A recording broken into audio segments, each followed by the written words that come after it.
चिराग जी, दिल्ली वाले बम वाले जो मामला, जो स्कूल को उड़ाने की जो बात, उसको कैसे देख रहे हैं आप लोग?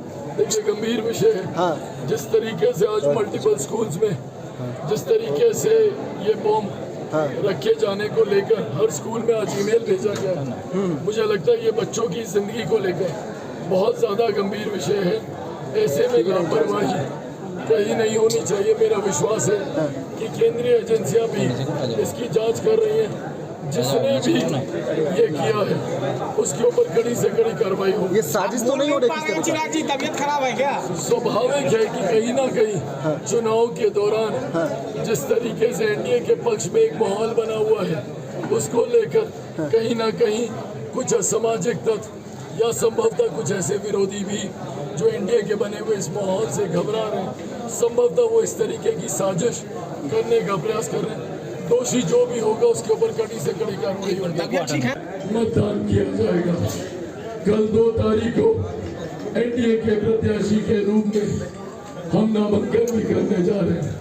उससे पूर्व हम लोग चाहते थे हमारी सम्राट जी की, उमेश कुशवाहा जी की, संतोष भाई की, उपेंद्र कुशवाहा जी की, हम सब की इच्छा थी कि एक बार एनडीए की बैठक को हम लोग आयोजित कर लें, ताकि चुनाव के दौरान किसी तरीके का कोई कंफ्यूजन ना हो, किसी तरीके का सामंजस्य बैठाने में किसी तरीके की कोई घटना ही ना हो। इस एनडीए की बैठक को हम लोग लंबे समय से करने के लिए हम लोग प्रयासरत थे। इससे पहले भी 2-3 तारीखें निर्धारित की गई थी, पर अलग अलग व्यस्तता की वजह से, क्योंकि चुनाव प्रचार में हम सब लोग लगे हुए हैं, तो कभी सम्राट भाई उपलब्ध नहीं हो पा रहे थे, कभी उमेश जी काफी तरीके के सामंजस्य बैठाते बैठाते कल ये निर्धारित हुआ कि हम लोग आज ये एनडीए की बैठक को हम लोग बुलाएंगे।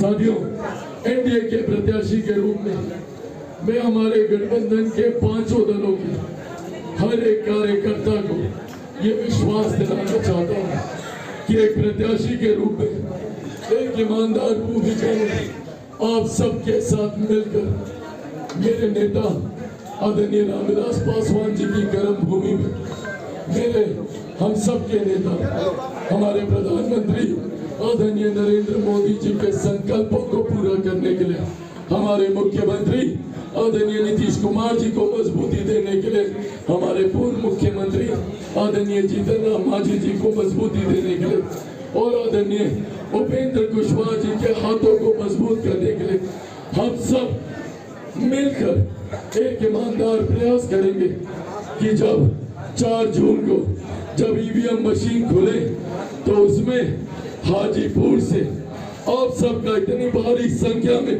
आशीर्वाद मिले कि वो प्रधानमंत्री जी भी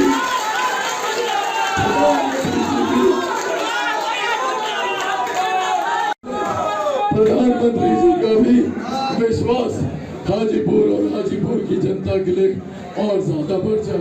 साथियों, चुनाव एक प्रत्याशी के रूप में जरूर चिराग पासवान लड़, पर इसमें आप सबकी भूमिका है।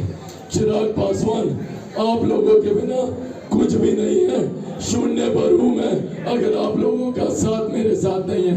आप ही लोग मेरी ताकत है, आप ही लोगों की वजह से चिराग पासवान का अस्तित्व है।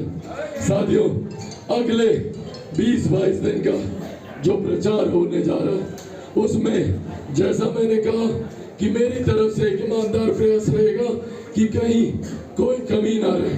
पर अगर चुनाव प्रचार के दौरान संभवतः चुनाव का माहौल ऐसा होता है, इतना प्रेशर हम तमाम नेताओं के ऊपर होता है, अगर चुनाव प्रचार के दौरान मुझसे, मेरे पार्टी के साथियों से कहीं कोई चूक हो जाए, कोई गलती हो जाए, तो उसके लिए मैं पहले ही आप सबसे हाथ जोड़कर क्षमा चाहूंगा। और मैं प्रयास रखूंगा कि किसी के लिए, मैं जिस परिवार से आता हूँ, मेरे नेता, मेरे पिता आदरणीय रामविलास पासवान जी ने कभी किसी को भी मान सम्मान देने में किसी प्रकार की कोई कमी नहीं रखी। उन्हीं का अंश, उन्हीं के संस्कार मुझ में है। मेरा भी हमेशा ये प्रयास रहा है कि पार्टी के किसी भी कार्यकर्ता, नेता और कार्यकर्ता में मैंने कभी नहीं समझा। कार्यकर्ता है तभी नेता है। आप लोग हमारी रीढ़ की हड्डी हैं। आप ही लोग